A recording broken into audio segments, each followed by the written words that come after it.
안녕하십니까. 첫날부터 함께 해드리면 좋았을 텐데 그러지 못했습니다. 이 주제를 받은 다음부터 좀 고민이었는데요. 예수의 길을 가는 기쁨과 목회, 이 얘기를 저한테 하라고 그러는데 이 질문 때문에 제가 좀 몸이 나빠졌습니다.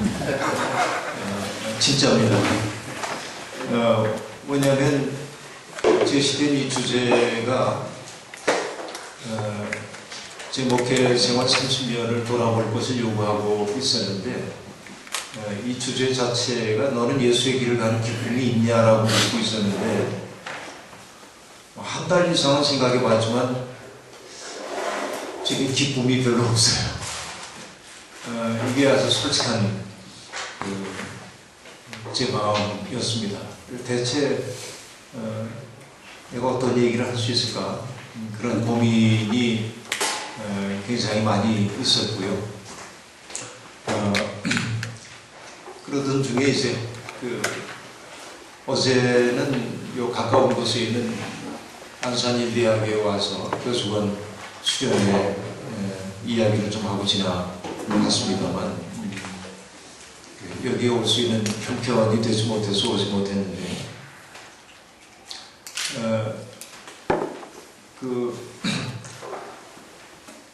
여기 계신 조원정 목사님은 한 5대째 목회자 가정이시고 굉장히 뿌리가 깊으신데 저는 청년 시절에 처음으로 교회를 나갔기 때문에 저는 참 뿌리 없는 근거 없는 쌍놈 기독교 신앙에서 그렇게 얘기할 수 있겠습니다.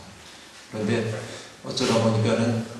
정말 어쩌다 보니까 신학교를 가게 됐고, 물론 그 당시에는 어떤 소명의식이라고 분명하게 느끼고 간 바가 있습니다만은 갔고, 저희 동기들 가운데서 아마 어느 누구도 제가 목회를 할 거라고 예측한 사람은 거의 없었을 거라고 생각을 합니다.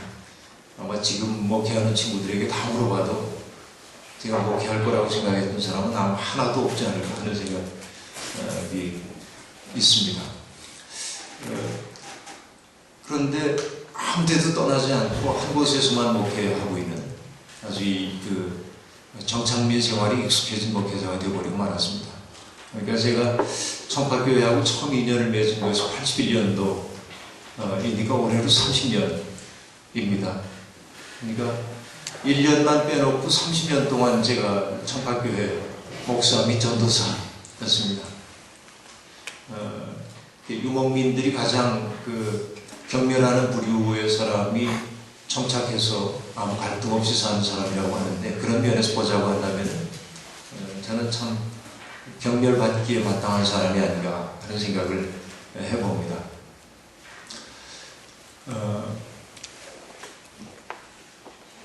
처음 신학교를 들어갈 때도 그렇고 또 목회 생활을 할 때도 그렇고 저 스스로가 나는 왜 이 길로 접어들었는가 하는 질문을 늘 던지면서 살아왔습니다. 지금까지도 역시 마찬가지입니다. 그리고 치열한 구도자이고 싶었습니다. 신학교 때 우리 친구들하고 토론을 하거나 그러면은 제가 동감할 수 없는 기독교적 어떤 교리를 고수하고 있는 친구들하고 토론을 하다 보면 저는 예수 그런 얘기를 하곤 했습니다. 만약에 이런 것 때문에 내가 지옥에 가야 한다면 오케이, 난 지옥에 가는 편을 택하겠다. 그렇게 얘기하면서 비교적 치열하게 사고하고 지내려고 애를 써왔습니다. 그러나 예수의 길이라고 하는 것은 항상 가물가물하고 손에 잡힐 듯하지만 빠져나가고 생각이 그렇습니다. 사실은 길이 그랬다는 것이 아니라 그 길을 바라보고 걸으려고 하는 저의 태도가 언제나 그런 문제를 낳았다고 저는 생각하고 있습니다. 그것을 저는 여기 시간을 공간으로 번역하는 나날이라고 그렇게 말을 해놨는데요. 그러니까 하나님 나라 여행자로서 살아가는 치열한 구도의 삶을 살기보다는 내가 어떤 자리에서 어떤 역할을 하는가 하는 것이 내 인생의 더 본질적인 일처럼 여겨져 왔다는 그런 얘기입니다. 너무나 많은 목회자들이 어느 교회에서 목회하느냐 혹은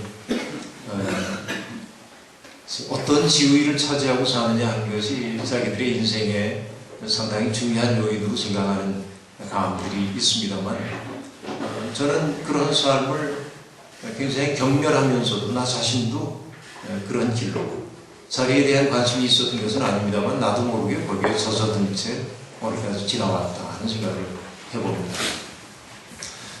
오늘 그 기독교를 바라보고 있는 세상의 시선이 굉장히 싸늘해졌고요.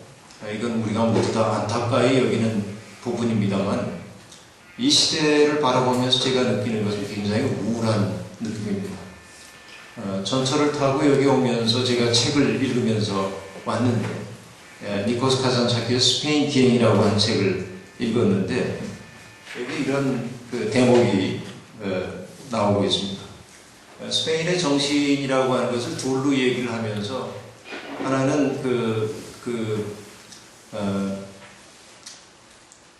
돈키호테적인 어떤 그 이상을 향해 달려가는 그런 열정이 스페인 정신의 하나라고 얘기하고 그러면서도 산초와 같은 어떤 실용주의적인 부분도 이제 이 스페인 정신을 규정하고 있다는 얘기를 해나가면서 스페인이 나왔던 그 위대한 사람들 얘기가 잠시 여기에 등장하는데 그 가운데 아빌라의 테레사라고 하는 사람 여러분 잘 아시잖아요. 그러니까 이 테레사가 얼마나 신성한 광기에 사로잡혀 살았는지에 대한 얘기를 쭉 해나가다가 이런 말을 하고 있습니다. 제가 잠깐만 읽어드릴게요. 우리가 이 리듬을 발견했을 때, 그러니까 이 리듬이라고 하는 건 욕망과 결핍을 초인간적인 인간의 리듬에 종속시켜야 한다는 얘기를 해가면서 이 리듬을 발견했을 때 우리의 의무는 우리 자신을 그것과 결합시키는 것이다. 그런데 어떻게 결합시켜야 할까? 그 자체의 방법을 따라야 한다. 즉 가능한 한 많은 유형의 실체를 성신, 여기 성신 성령이라고도 볼 수 있겠죠. 실체를 성령으로 변화시키는 것이다. 인간의 영역에서 이 투쟁은 복잡하고 불확실하다. 우리가 물질적 실체라고 부르는 것과 성신이라고 부르는 것은 수정 가능한 개념이기 때문이다. 앞 세대에서 운동 또는 상향 충동이었던 모든 것, 다시 말해 한때나마 성신이었던 모든 것이 그 다음 세대에서는 움직임을 잃고 경직되며 무거워진다. 그렇게 성신이었던 것은 물질적 실체로 변한다. 한때 불꽃처럼 솟아올랐고 한때 창조되었던 숨결, 그것을 종교라고 부르건 아니면 인종이나 이상 혹은 조국이라고 부르건 간에 그 창조되었던 숨결은 몇 세기만 지나도 희미하게 사라진다. 그리고 그것은 서서히 잿더미로 변하고 마침내는 새로 생기는 그 어떤 생명의 호흡에도 방해가 되게 이른다.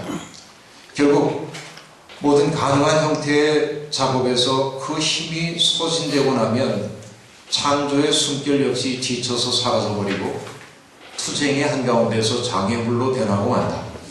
이런 말을 하고 있는데요.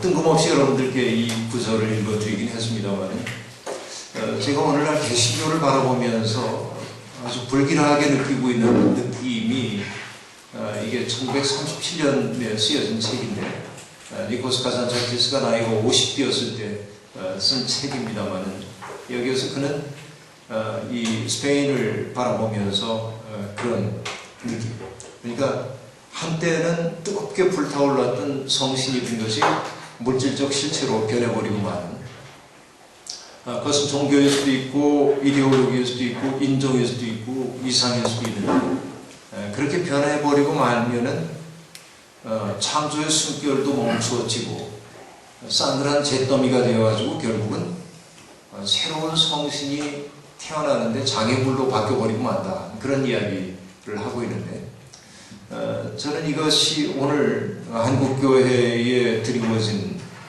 하나의 아문이 아닌가 하는 생각을 해보게 됩니다. 우리가 목회자로 산다고 얘기를 하면서도 시간 여행자, 그러니까 항상 그 불안을 내면화하고 살면서도 지향해야 할 분명한 길을 보고 살아가는 시간 여행자의 삶에서부터 그게 너무도 힘들기 때문에 우리는 다른 것들을 만들고 살죠. 이것이 뭐 오든이 얘기했던 바처럼 우상 없이 살 수 없는 인간의 모습 때문인지도 모르겠습니다. 금송아지를 만들어야만 하는 인간의 모습 때문에 그런지 몰라도 우리는 그 불안이라고 하는 것을 안고 살기보다는 불안의 대용물들을 만들며 살기 시작했고, 그 불안의 대용물들이 예컨대 큰 교회에 해야 한다든지 어떤 자리에 가야 한다든지, 그래서 시간을 공간으로 번역한다고 저는 그렇게 얘기를 했고, 이것이 바로 타락이다. 성서에서 얘기하고 있는 타락도 결국은 시간을 공간으로 번역하는 데서 빚어지는 것이라고 저는 그렇게 느끼고 있습니다.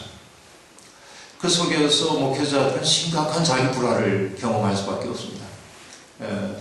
애당초에 그 진리를 목적으로 삼고 살았었는데 그렇지 않고 진리 아닌 다른 대용물들이 내 인생에서 더 중요하게 여겨지는 그런 삶을 살기 시작하면서부터 자기 불화의 나날들이 생겨나기 시작하고, 그러다 보니까 탈진하게 되고 그렇다 하는 말씀입니다.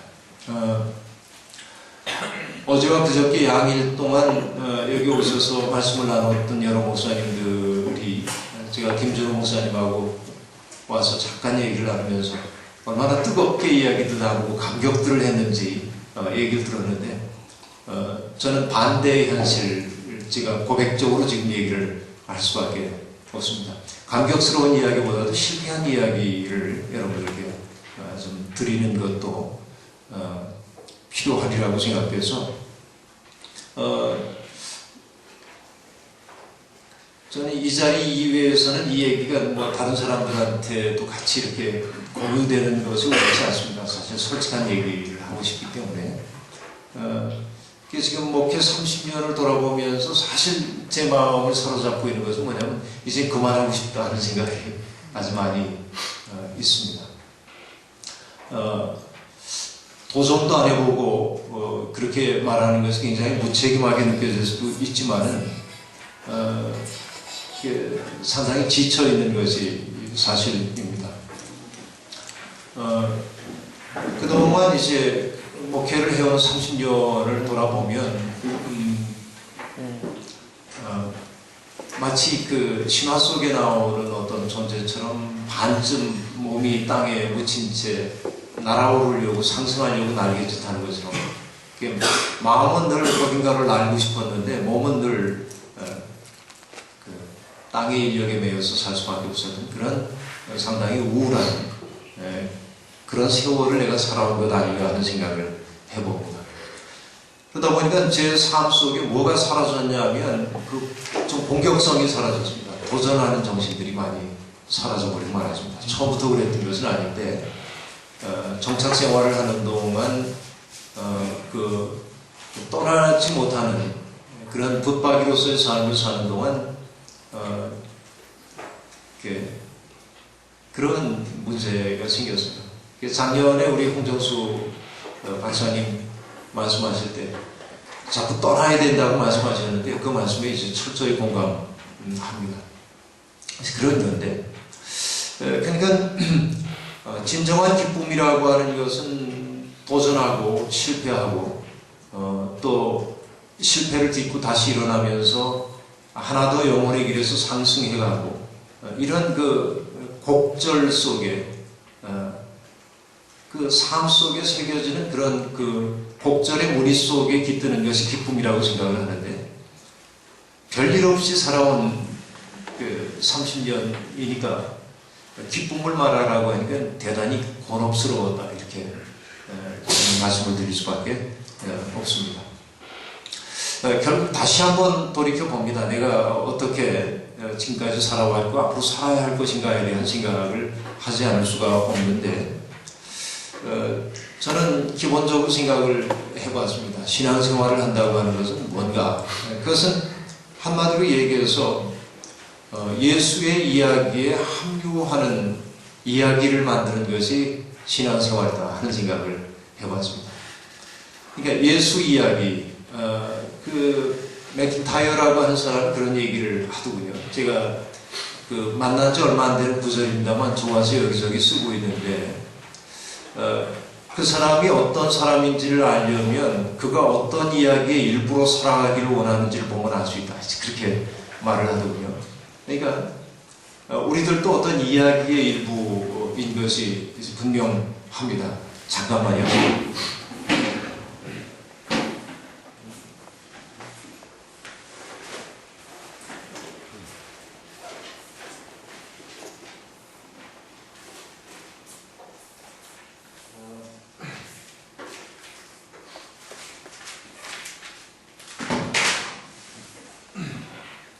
이야기를 말하다 보니까는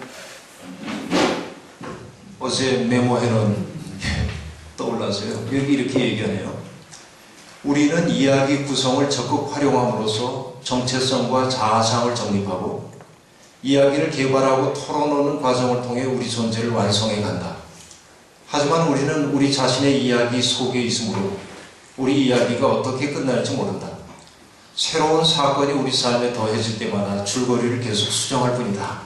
이런 얘기인데요. 결국 이 자리에 있는 우리 모두는 예수라고 하는 이야기에 합류하기 원해서 이 자리에 왔고 이 자리까지 서 있다고 저는 보고 있습니다. 그러니까 예수 이야기가 우리의 자아상과 정체성을 정립하도록 만들었고, 또 예수의 이야기의 일부가 되기 위해 살아가는 과정을 나누는 과정을 통해서 우리는 점점 존재를 완성해 간다고 볼 수 있겠습니다. 그런데 늘 힘겨운 것은 뭐냐면 우리는 우리 자신의 이야기 속에 있기 때문에 우리 이야기가 어떻게 끝나는지 모른다. 어떤 사건을 만날 때마다 줄거리를 계속 수정할 뿐이다. 이게 우리의 삶인 것 같습니다. 확정된 것 아무것도 없이 이렇게 살고 있는 것이죠.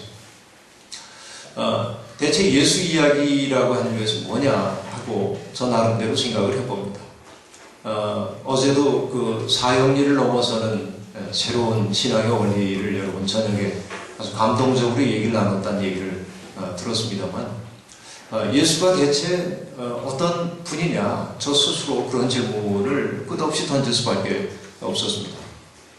왜냐하면 우리가 예수적 존재로 스스로를 바뀌어가는 그 예수의 이야기에 합류한다는 것은 그런 뜻이기 때문에 거기에 제가 좀 이상한 말을 써놨습니다. 사자 가지고 말장난을 좀 했는데요. 제가 청년 시절부터 읽어왔던 성서 속에 예수에게 없는 것이 굉장히 많았는데, 그 없는 게 뭐냐면은 처음에는 그 개인 사자이니까, 사생활할 때 사자이니까 그에게는 나라고 하는 것이 없었다. 그렇게 볼 수 있습니다. 여러분 뭐 공감하실 수 있는 부분이라고 여깁니다. 내가 이 세상에 온 것은 내 뜻을 행하러 온 것이 아니라 나를 보내신 분의 뜻을 행하기 위해 왔다. 그렇게 얘기를 했죠.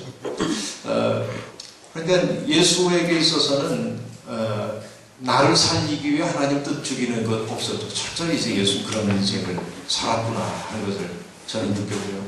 그렇다면 적어도 그 길을 걷는다고 하는 나에게 있어서 그 나라고 하는 것을 점점 버리지 않으면 예수의 길을 갈 수 없겠다 하는 생각이 떠올랐고, 또 예수에겐 거짓이 없었죠. 항상 안팎이 동일한 인생을 그분은 살았다. 그렇게 볼 수 있겠습니다. 자기 이익을 위해서 그 예를 아니오로 바꾼 일 없죠. 아니오를 예로 바꾼 일도 예수에게는 없었습니다. 그러니까 예수의 길을 간다고 한다면 내 속에 있는 그런 안팎이 다른 그런 요소들을 점점 지우면서 가지 않으면 안 된다. 또 비슷사자를 거기에 이제 써놨는데, 비슷하다 하는 그런 얘기인데, 예수는 누구 닮으려고 애써 본 적이 없는 것 같습니다. 언제나 독자적 영혼이었고 독립의 영혼이었다고 그렇게 얘기할 수 있겠습니다. 몇 년 전에, 한 2년쯤 전인가요? 작년인지 재작년인지 모르겠습니다만, 향림교회에서, 작년이군요. 향림교회에서 함께 목요일 날 예배를 드리고 촛불을 켜는 그리스도인들 모임 예배를 드리고 경찰들이 교회 앞을 이렇게 가로막고 있는데 우리 촛불을 들고 행진을 해 나갔습니다. 행진을 해서 저쪽 시청 쪽으로 가서 우리가 마지막으로 마무리 기도를 하게 됐는데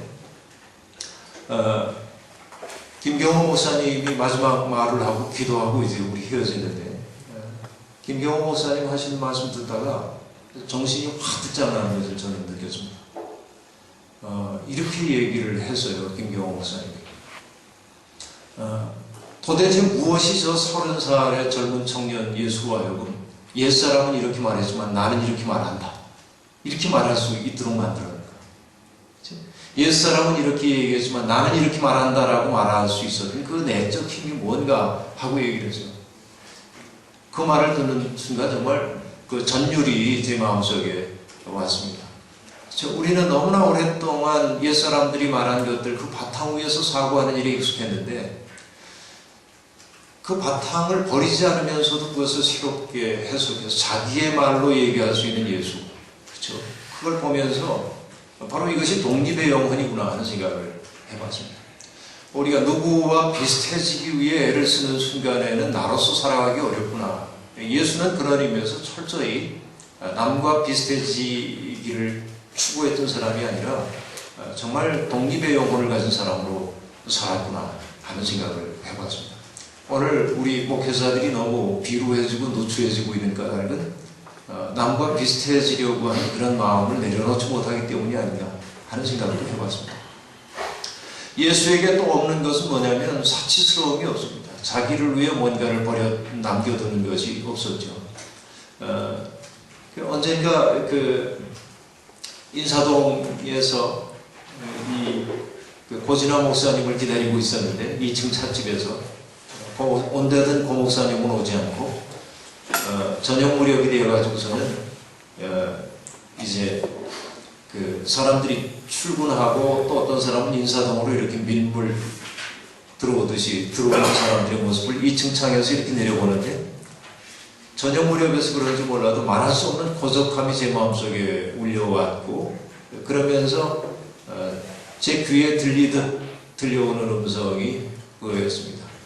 공중에 나는 새도 깃들 곳이 있고 여우도 굴이 있지만 인자는 머리 들 곳 없다 하는 예수의 그 마음이, 그 쓸쓸한 마음이 제 마음속에 확 오는 것을 경험했습니다.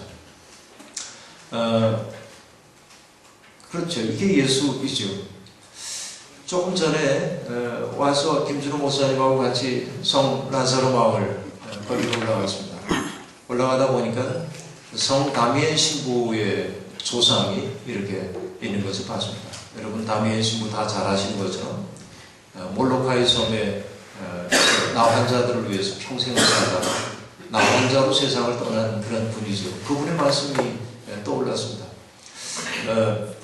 자신이 성한 몸일 때는 아무도 복음을 받아들이지 않았지만은 자신도 나환자가 되어서 이전과 똑같이 봉사하는 삶을 살게 될 때 나환자들이 마음문을 열었던 그 이야기를 감명 깊게 봤는데 그가 세상을 떠날 때 그런 이야기를 했다고 그러죠. 하나님 앞에 이런 기도를 바쳤다고 합니다. 나는 이제 곧 하나님께로 돌아가려고 한다. 나의 것이라고는 아무것도 없다. 행복한 일이다. 그랬답니다. 그러니까 내 것이라고 할 만한 것이 아무것도 없기 때문에 행복한 사람, 이것이 어떻게 보면 예수의 길을 가는 사람일 텐데 지금 우리 가진 게 너무 많다. 저 자신도 그런 생각을 해봅니다. 편안하게 사는 집, 때 되면 또 생활비 주니까 부족하지 않게 살고 있는 이런 것들이 점차 그 유목적 삶을 살라고 예수가 불러줬는데 정착민으로 익숙해지는 내 삶의 누추함의 뿌리구나 하는 생각을 저는 해보게 됩니다. 그런데 이런 자기 없이 살고 거짓 없이 살고 독립적으로 살고 독립적 인격으로 살고 그리고 정말 온전히 헌신하는 삶을 사는 사람들에게 세상에 안겨준 것은 죽음입니다. 그게 예수의 죽음이죠. 예수는 그래서 세상에서 죽을 수밖에 없었다. 요한복음이 얘기하는 것처럼 빛이 세상에 왔지만 세상의 어둠이 이므로 빛을 받아들일 수 없었다. 그 얘기입니다. 이게 예수적 존재들의 운명이다. 과연 난 그런 운명을 지금 선택하여 살고 있느냐 반성을 해보지 않을 수 없습니다. 그러나 예수는 그런 죽음을 통해서 우리에게 하나님의 한없는 사랑, 하나님이 기뻐하시는 생이 무엇인지를 우리에게 가르쳐 주시는 선물이 되셨고, 그리고 스승이 되셨다. 그렇게 볼 수 있겠습니다. 어떻게 살아야 하는지에 대해서 우리에게 가르치는 스승이 되어주셨다. 여러분, 이 말장난이 참 재밌습니다. 사자 가지고요, 사고해보면 정말 예수적 존재가 어떤 존재인지 알 수 있는 재미난 일들이 많이 있는데, 결국 그런 예수적 존재를 향한 순례로서의 삶을 우리들이 살아가고 있는가, 오늘의 목회자들이 그런 생각을 해봅니다. 과연 청파교회의 담임 목사라고 하는 김기성 목사는 예수 이야기를 나눌 만한 어떤 삶을 살고 있는가, 그 질문을 오늘 잔인하게 제게 준 이 주제가 그걸 묻도록 요구하고 있었습니다. 하고 싶지 않았습니다, 사실. 그래서 빼려고도 했더니 굳이 이렇게 하라고 해서 저를 곤혹스럽게 이렇게 하고 계십니다. 다 잘 아시지만은 조원정 목사님은 얘기가 참 많죠. 구치소에도 갔다 오시고 며칠 전에 그건 다 아시는 얘기일 테니까요. 그러니까 예수가 아니면 거기 가야 할 이유가 없죠. 예수 정신이 아니면. 그런데 저는 그런 이야기도 없단 말입니다. 그런데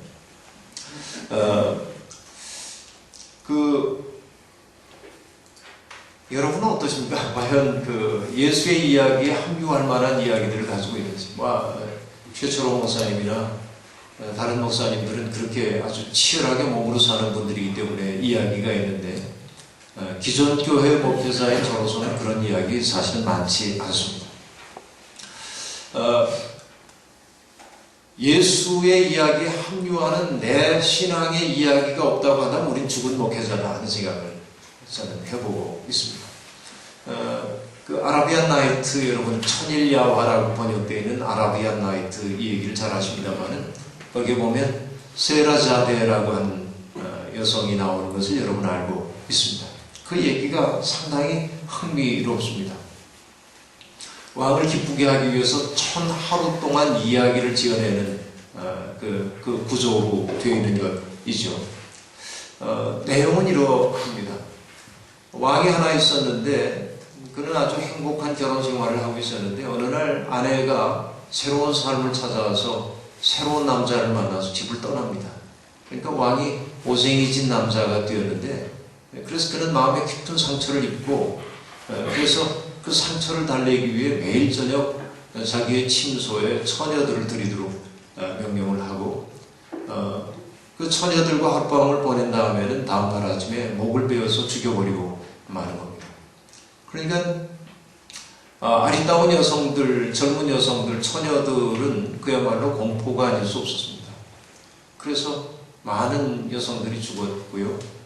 그런데 이제 그 왕국 내에 아리따운 여성이라고 하는 것은 그 여성을 조달하던 고관의 딸들밖에 남지 않게 되었습니다. 이 고관은 자기 딸에게 가가지고 이야기를 합니다. 사실 이 나라에 이러이러한 일이 벌어지고 있었는데 이제는 너희들을 보낼 차례가 되었다라고 이야기를 하죠. 운명처럼 그 사실을 수용할 수밖에 없는 세레자데가 아버지, 저에게 방법이 있으니까 너무 염려하지 마시라고 그렇게 말하면서 왕의 살인을 막을 수 있는 방법이 있다고 이야기를 하고 있습니다. 세라자데는 아주 오랫동안 사람들이 들려주는 이야기에 귀를 기울였고, 그리고 사람들 사이에 유포되고 있었던 민담들의 귀를 기울였고, 그래서 역사 이야기, 또 사람들이 꿈꾸었던 이야기, 이런 것들에 대한 아주 이야기를 굉장히 많이 알고 있는 사람이었습니다. 불려가기 전날 세라자대는 동생을 불러가지고 얘기합니다. 오늘 저녁에 내가 왕한테 갈 텐데 아마 왕궁에서 내게 사신이 가거든 달려와서 나를 껴안고 울면서 이렇게 말하라는 겁니다. 죽기 전에 언니 이야기를 몇 개 들려주면 좋겠다고. 언니는 이야기꾼이니까 그렇게 말을 하죠. 동생이 그렇게 하겠다고 얘기하고 세라자대는 왕에게 불려가서 왕의 시중을 들게 됩니다. 그리고 최선을 다했습니다. 아름다웠습니다. 그리고 다음날 죽어야 하는 사람의 비애에 찬 얼굴이 아니라 왕을 최선을 다해 기쁘게 해주려는 사람의 웃음 띤 얼굴로 세라자대는 최선을 다했던 것입니다. 왕이 잠들려고 하자 세라자대는 조용히 흐느껴 울기 시작합니다. 왕은 두려움 없이 자기를 아주 정말 사랑하는 마음으로 그렇게 자기를 돌보아줬던 이 세라자대가 울자 조금 당황합니다. 그러면서 위로합니다. 그러자 세라자대가 왕에게 얘기를 하죠. 내일 아침 내 목이 베어지기 전에 내 자매, 내 동생과 몇 시간만이라도 함께 있게 해주실 수 없겠냐. 그렇게 말합니다. 왕이 허락하자 동생이 불려왔고, 그래서 동생은 언니와 이야기했던 대로 서로 부둥켜 안고 울면서 언니 내일이면 세상을 떠나게 됐는데 마지막으로 떠나기 전에 이야기를 몇 개만 좀 들려주면 좋겠다고. 그래서 세라자대가 동생에게 조곤조곤 이야기를 시작합니다. 상제가 굉장히 뛰어난 상인 이야기로 시작을 하죠. 그래서 그는 늘 좋은 상품과 동물들을 찾아서 이곳저곳 떠돌아다니는 사람이 되는 겁니다. 그런데 그는 늘 낯선 사람과 만나면서 새로운 물건을 사들이곤 했는데 아주 오랫동안 알았던 친구의 부탁으로 먼 길을 떠나게 되었습니다. 너무나 먼 길이었습니다. 더웠습니다. 그리고 메마른 땅을 걷느라고 그는 바짝 지쳐 있었습니다. 사들여야 할 물건 같은 건 생각도 들지도 않고 그에게 유일한 관심이 있다면 그늘과 물만 생각이 나고 있었습니다. 바로 그때 그는 어떤 아름다운 정원이 있는 집을 발견합니다. 그래서 그는 정원 안으로 들어가서 포도나무 그늘 아래 앉았고 시원한 바람이 불어와서 그의 더워진 몸을 식혀주었고 포도를 깨쳐서 포도 열매 맛을 보기 시작했습니다.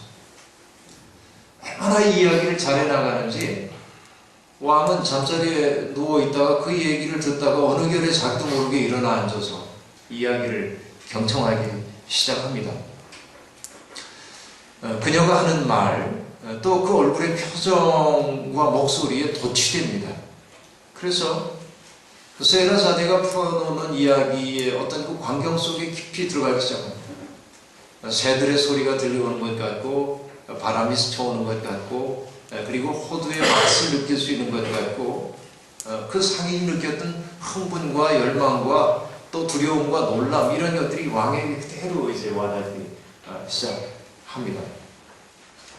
그런데 이야기가 계속되다 보니까 새벽빛이 창문에 싹 들이우게 되고요. 햇살이 세라자대의 무릎 위에 닿을 때 세라자대는 이야기를 멈춥니다. 왕은 당황했습니다. 너무나 재밌는데 이야기를 멈추니까 왕이 당황합니다. 그러면서 이것은 내가 지금까지 들어보지 못했던 위대한 이야기다. 이야기를 계속해라 하고 이야기를 하죠. 하지만 세라자대는 아쉽지만 이제는 내가 죽을 시간이라고 왕에게 말합니다. 그러자 왕은 시종을 불러서 세라자대를 잘 돌보라고. 왜냐하면 이야기는 계속되어야 하기 때문에 그렇게 해서 하루를 이제 벌게 됩니다. 그런데 이야기를 통해 하루를 벌었는데 세라자대만 살아난 것이 아니라 이제는 뒤에 이어서 죽을 수밖에 없었던 그 여인들의 삶도 이제는 그 세라자대 때문에 이제 살게 되는 거죠. 세라자대는 매일 밤 왕에게 이야기를 들려줍니다. 그리고 그들 사이에 아이가 셋이나 태어납니다. 어느 날 세라자대는 그 많은 얘기 제가 할 수 없으니까 생략. 세라자대는 아이들을 품에 안고 왕에게 나가서 이제는 그 칙령을 철회해달라고 부탁을 합니다. 그러자 왕은 이제 당연한 얘기 아니야. 난 이미 그 잊고 있었다. 그러면서 칙령을 철회하죠.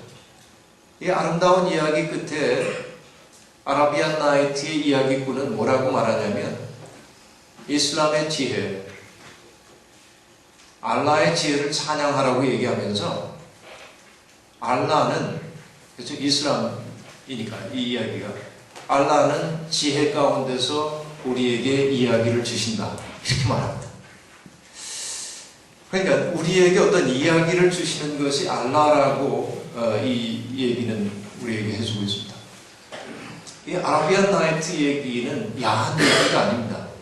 어떻게 보면 이야기가 우리의 삶을 어떻게 만들고 변화시키고 그리고 우리의 굳어진 마음들을 부드럽게 하는지에 대한 아주 심오한 통찰을 보여주는 것이 이 바로 아라비안 나이트의 이야기라고 볼 수 있습니다.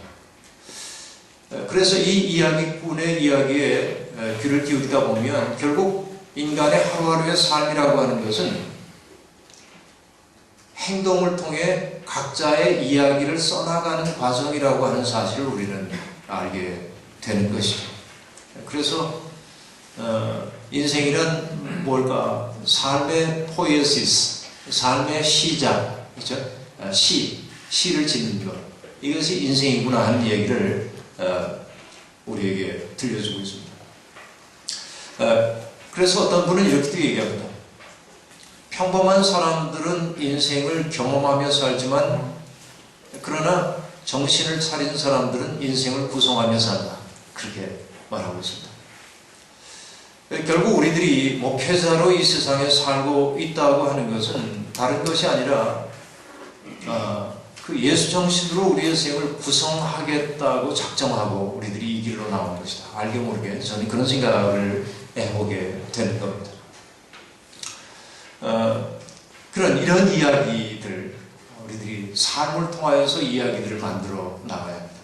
그러니까 예수 때문에 기뻤던 이야기도 우리들이 나눌 수 있어야 하고 예수 때문에 고통스러웠던 이야기들도 우리들이 나눌 수 있어야 하겠습니다. 결국 목회자로 살아간다고 하는 것은 그런 이야기꾼이 되고 즉 이야기를 만들고 또 이야기를 통해 변화된 사람들의 이야기를 다른 이들과 더불어 소통시킴을 통해서 그들의 삶을 예수 이야기의 일부가 되도록 만들어주는 역할이 곧 우리들의 역할이구나 하는 생각을 저는 해보게 되었습니다.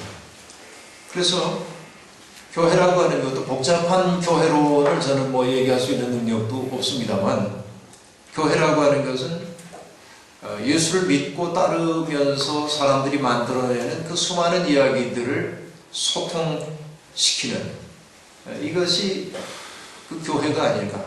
그러니까 용서의 이야기, 어루만짐의 이야기, 또 서로에게 귀 기울이는 이야기들, 이런 이야기들을 서로 소통하고 나눔을 통해서 생을 살아갈 수 있는 새로운 힘을 얻도록 하는 것, 이런 것들이 어쩌면 교회의 본질이 아닐까 하는 생각을 해봅니다. 저는 14세기 영국 시인인 제프리 초소의 캔터베리 이야기를 좋아하는데요. 그 캔터베리 이야기에 보면 정말 수없이 많은 등장인물들이 나옵니다. 주인공들이 많습니다. 기사도 나오고 방앗간 주인도 나오고 농장 책임자도 나오고 요리사, 법률가, 수도 원장, 면제부 장사꾼, 선장, 신부 이런 사람들이 많이 등장합니다. 그 사람들이 자기들의 이야기를 서로에게 들려주면서 캔터베리라고 하는 순례지를 향해 가는 이야기가 캔터베리 이야기를 구성하고 있는데 그 속에는 거룩한 이야기도 있지만 아주 속스러운 얘기도 있고 야한 얘기들도 있고 못된 얘기들도 다 담겨 있습니다. 그런데 제프리 초서는 그 이야기를 통해서 성과 속이 뒤섞여 있는 그 시대에, 또 그 시대의 사람들, 또 그 시대의 종교를 드러내고 있습니다. 그 흙탕물 같은 것들이 여기저기서 모여드는 24개의 이야기가 결국은 어디로 수렴되냐면 캔터베리라고 하는 성지를 향해 수렴되고 있는 이야기를 우리에게 들려주고 있습니다. 삶이라고 하는 것은 아름다운 이야기만이 아니라 듣기에 누추하고 더러운 이야기들도 있다는 사실을 제프리 초선을 들려주면서 우리에게 그럼에도 불구하고 그것이 합류하는 지점이 어디여야 하는지를 암시적으로 우리에게 보여주고 있습니다. 교회도 그런 것 같습니다. 거룩한 삶을 지향하는 사람도 있고 욕심쟁이도 있고 음탕한 사람도 있고 온갖 사람들이 있는데 그들이 함께 어딘가를 향해 가고 있죠. 그 감의 과정 속에서 만들어지는 수많은 이야기들이 소통하는 집이 교회구나 하는 생각을 저는 해봅니다. 교회라고 하는 것이 이야기의 집이라고 한다면 교회에서 가장 중시되어야 되는 것은 귀 기울이기라고 생각을 해봅니다. 제가 거기에 써놨습니다만은 이 장반이의 신부 책을 읽다 보니까는 제가 그냥 거칠게 번역을 한 겁니다만 바니의 신부의 삶을 그대로 보여주는 대목인 것 같아서 번역을 해봤는데 여기 등장하는 여인은 고통받는 여인이겠죠. 이런 말은 없습니다만 내가 그 여인에게 가까이 다가선다면 그에게 귀를 기울이고 그 자녀들의 이름과 그의 과거, 그의 삶을 알고 그와 나를 동일시할 수 있다면 나는 이전처럼 먹을 수 없을 것이고 이전처럼 허례허식하며 살 수 없을 것이다. 내가 진정으로 사랑한다면, 관심이 있다면 내 삶은 바뀌어야 한다. 일어나는 시간, 잠자리에 드는 시간, 만나 이야기를 나누고 함께 외출하고 멋진 음식점에서 음식을 나누는 친구들 바뀌어야죠. 읽는 책, 돈의 사용처. 내가 그 여인에게 다가서서 귀를 기울이고 그를 알기 시작하면 내 삶 바뀔 수밖에 없다. 오늘 우리 교회에서 우리의 삶이 바뀌지 않는 까닭은 뭐냐면 그런 귀 기울임이 없기 때문이구나 하는 생각을 해봅니다. 저 자신도 역시 마찬가지입니다.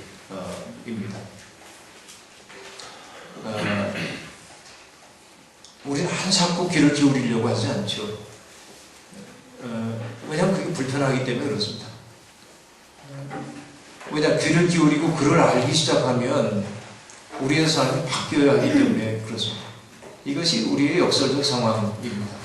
당연히 가야 할 길이 있는데도 불구하고 가지 못하는 참담함이 우리의 마음속에 있습니다.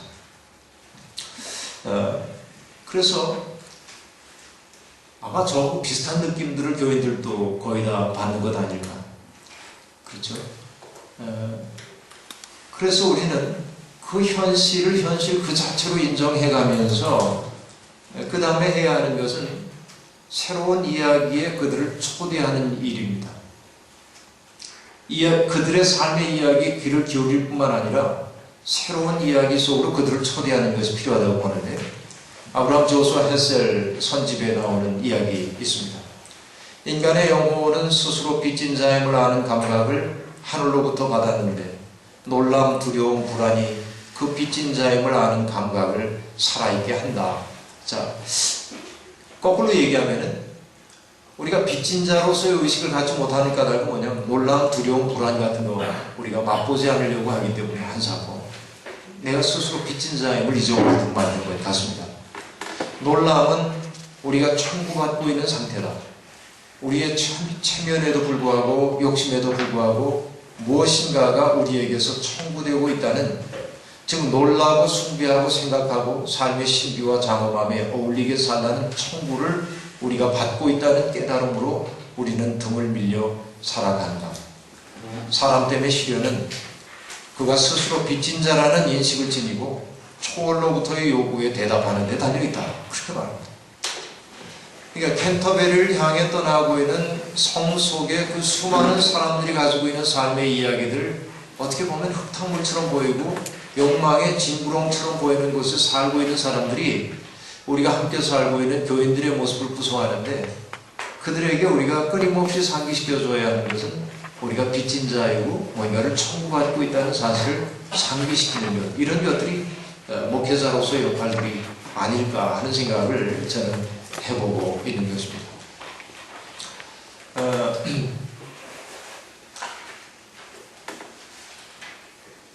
그런 면에서 저는 성파교회를 다ним하면서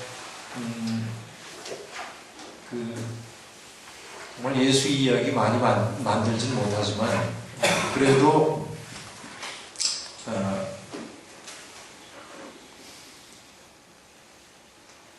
저렇긴 가지 말아야지 하는 것들은 좀 있습니다. 우리 교회는 땅을 산다든지 건물을 산다든지 이런 거 안 하기로 했고요. 양재성 목사님이 몇 년 전부터 얘기해서 저도 슬슬 흘리고 있는데 교회가 이제 수용 능력이 안 되니까 교인들 요즘 참 재밌는 현상이죠. 향객교회도 꽉 차서 어떻게 해볼 수가 없고 저희 교회도 지금 자리가 좀 없는데요. 이런 거 교회 새로 짓고 그런 꿈 없습니다. 어떻게 좀 나눠볼 생각이 있는데요. 어떻게 교인들을 설득해 나가야 하는지는 이미 많이 흘려놔가지고 저 양반이 저렇게 할 거다 하는 생각은 아마 짐작들은 하고 있을 거라고 봅니다. 아무튼 그렇게 좀 가고 있는데요. 시간이 많이 돼서 우리 교회 얘기는 안 하겠습니다. 우리 교회가 하는 환경 실천이나 이런 것들은 많이 아는 분들이 많이 있기 때문에 좀 넘어가고요. 얘기를 좀 마무리를 지어보도록 하겠습니다. 처음에 저는 기쁨이라는 그 낯선 감정, 솔직한 심정이었거든요. 이게. 그런데 그거 잊고 살아온 그 나날이 그렇게 행복하지는 않았다고 얘기할 수 있겠는데, 그럼 잃어버린 기쁨을 이제 찾아야 하죠. 그런데 기쁨이라고 하는 감정은 정태적 감정이 아닙니다. 수동적 감정이 아닙니다. 그것은 관계 속에서 빚어지는 역동적 감정이라고 우리들이 얘기할 수 있겠습니다. 예수님이 우리에게 주시려고 했던 것도 기쁨이라고 생각이 드네요. 장바리의 신부님이 썼던 요한복음에 관한 책을 읽다 보니까 거기 이런 이야기가 나오더군요. 예수님이 첫 번째 이적을 가나의 혼인잔치에서 물을 포도주로 바꾸는 사건이 왜 예수님의 첫 번째 이적이었겠나? 바니의 신부는 신부가 아닙니다. 이 사람은 바니에는 신부가 아니에요. 신학을 공부하긴 했지만 어쨌든 장바니에는 그렇게 말합니다. 요한복음 기자는 어쩌면 그 사건을 통해서 예수가 이 세상에 온 까닭은 삶을 축제로 바꾸기 위해서라는 사실을 일깨우기 위함이 아닐까 그렇게 얘기하대요. 그러니까 맹숭맹숭해진 삶을 축제로 바꾸는 것이 예수가 이 세상에 온 까닭임을 보여주기 위해서 가나의 혼인잔치 이야기를 제일 앞에 배치했을 것이다. 그렇게 얘기합니다. 괜히 공감이 좀 됐습니다. 그리고 요한복음 15장에 보면 내가 너희에게 이러한 말을 하는 것은 내 기쁨이 너희 안에 있게 하고 또 너희의 기쁨이 넘치게 하려는 것이다 하고 말하고 있는데, 그러니까 예수를 믿고 따른다고 하는 것이 결국은 귀착되어야 할 그것은 뭐냐면 기쁨이어야 하는데, 그 기쁨은 아까도 얘기한 대로 정태적 감정이 아니라 관계 속에서 빚어지는 동태적 감정이라고 얘기한다면 이것은 어떤 행위 속에서만 얻어질 수 있는 것이구나 하는 것을 저는 새삼스럽게 느끼게 됐습니다. 성경에서 기쁨이라고 하는 말이 얼마나 나오나 제가 찾아봤습니다. 컴퓨터가 있으니까 참 쉽죠. 그래서 그 기쁨이라는 단어를 쳐놓고 기쁨이 언급되어 있는 성경 구절들을 다 읽어봤습니다. 그러고 나니까 성경이 얘기하고 있는 기쁨이 뿌리가 있고 줄기가 있고 잎이 있다는 것을 알았습니다. 그 뿌리는 다른 것 아닙니다. 주님과 동행하는 삶이 기쁨이라고 성경 처음부터 끝까지 그렇게 얘기하고 있었습니다. 주님을 신뢰하고 경외하는 것이 기쁨의 뿌리다 하고 이야기를 하고 있었습니다. 과연 나는 그 기쁨의 뿌리가 내 속에 든든한가 하는 생각을 해봅니다. 과연 내가 주님과 동행한다고 과연 말할 수 있는가? 김준호 목사님 번역하신 기독교의 심장에서 마커스 보그가 얘기하는 것처럼 나는 하나님의 부력을 믿는가. 내가 물속에 빠져들지 않도록 나를 떠올려주는 하나님의 부력을 나는 신뢰하고 살고 있는가. 정말 그 하나님을 신뢰하는 마음이 내게 있는가. 그 신뢰에서부터 기쁨이 온다. 이게 기쁨의 뿌리다. 성경은 철저히 그런 얘기를 하고 있는 것을 보았습니다. 그런데 하나님과 동행하고 신뢰하고 경외하는 사람은 그 뿌리가 튼튼한 사람의 삶은 뭐로 나타나냐면 자기 초월로 나타난다. 제 말로 이걸 바꿔본 거예요. 이건 전부 성경에 근거한 얘기를 제 말로 한번 바꿔본 겁니다. 그는 자기 초월한다는 말은 자기를 위해 살지 않는다고 하는 말이겠습니다. 그리고 그는 독립의 사람이 됩니다. 저는 함석헌 선생님이 하셨던 말씀을 읽다가 정신이 후딱 나서 요즘 그 말을 즐겨 사용합니다. 이런 말씀을 하시더군요. 기둥이 작다 할지라도 기둥이 탁 직각으로 서 있으면 그 위에 어떤 무게가 얹혀도 무너지는 법이 없다. 그런데 기둥이 두껍다 해도 이게 비스듬히 서 있으면 무너질 수밖에 없는데, 그러니까 정말 하나님 신뢰하고 경외하고 하나님과 동행하는 사람은 예수가 그 삶을 보여주고 있는데 자기를 초월하는 삶을 살 수밖에 없고, 자기 초월에서 그치는 것이 아니라 그는 독립의 사람으로 탁 서게 되고, 그래서 여러분 누구와 비슷해지지 않으려고 그러잖아요. 그런데 그런 그 자기 독립의 사람이지만 냉소적인 사람인 것이 아니라 그 삶은 연민과 연대로 나타난다. 이렇게 말하고 있습니다. 그 토마스 머튼 시부님이 그 요나의 표징이라고 하는 그 자기 일기를 묶어낸 책이 있는데, 그 책에 보면 그는 독거를 원했죠. 홀로 있는 침묵의 시간들을 너무나 원했는데 카톨릭이니까 명령에 의해서 상옥의 현상 속에서 일할 수밖에 없었어요. 사람들을 돌보고 교육시키는 일을 할 수밖에 없었어요. 너무나 싫었습니다. 그 일을. 홀로 있는 것이 좋은데. 그런데 사람들을 만나고 그들의 이야기에 귀를 기울이는 순간 그는 뭐라고 얘기하냐면 나의 가장 깊은 사막은 연민이다 하고 얘기를 합니다. 그러니까 누군가를 향한 연민의 마음이야말로 내가 하나님을 만날 수 있는 가장 깊은 사막이라고 그는 고백하는 것을 저는 인상 깊게 보았습니다. 결국은 진정한 기쁨이라고 하는 것은 여기에서부터 오는 거구나 하는 사실을 저는 이번 기회를 통해 다시 한번 확인하게 됐습니다. 내 삶에 기쁨이 없다고 한다면 그것은 정말 자기 초월을 이루지 못했기 때문이고 독립하지 못했기 때문이고 고통받는 사람들에 대한 그야말로 그 연대와 연민의 마음이 내게 부족하기 때문에 내 삶에 기쁨이 부족한 거구나 하는 생각을 해봤습니다. 그런데 이처럼 뿌리와 줄기가 든든하게 선 사람들은 단순하고 소박한 기쁨을 누리는 것을 알 수 있었습니다. 뭐에도 잘 웃고요, 명랑하고요, 그래서 그런 건 있죠. 제가 사랑하는 사람들, 그 역사 속에서 사랑하는 사람들을 보면은 이런 단순하고 소박한 기쁨, 적은 일에도 기뻐할 줄 아는 능력이 대단하다는 것을 제가 느끼게 되었습니다. 결국은 목회 30년을 해오면서 저 나름대로 정직하고 바르게 목회를 하려고 했지만 오늘 그렇게 큰 기쁨을 누리며 살지 못했던 까닭은 예수의 이야기에 합류하는 나의 삶의 이야기가 부족했기 때문이고, 그것은 역으로 돌아가 보자고 한다면은 하나님과 동행하는 삶, 또 하나님을 신뢰하는 삶, 또 하나님을 경외하는 삶에 실패했기 때문이고, 또 자기 초월을, 그러니까 자기 부정이라고도 얘기할 수 있겠죠. 자기 부정을 이루고 세상의 아픔에 연대하고 연민을 느끼지 못했던 그런 무정함 때문임을 저는 알게 되었고, 교인들 앞에서는 잘 웃지만 홀로 있을 때는 비교적 우울한 표정을 짓기도 하는 나는 단순하고 소박한 기쁨을 맛보지 못하는 것은 이 뿌리 자체가 흔들리고 있기 때문이구나 하는 생각을 저는 갖게 되었습니다.